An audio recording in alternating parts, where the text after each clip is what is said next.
we have received the grace of God. We need to be the channels of this grace and follow Jesus the Galilean. Sabi ni Jesus in Matthew 9 verse 37 to 30, the harvest is great! Where are the workers?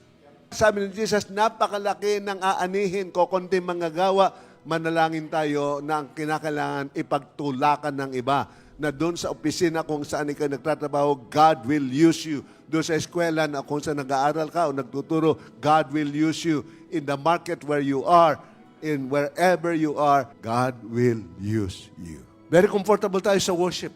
Siyempre, we can raise hands and we can worship. Ang madali dito dahil puro tayo mga living in victory. Pero pag nandun ka na sa labas, are you still saying, I am living in victory?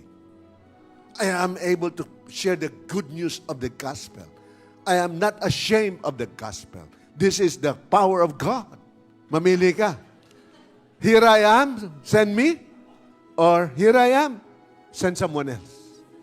Sa Pilipinas, 110 million kapatid. Malaki pa ang trabaho natin.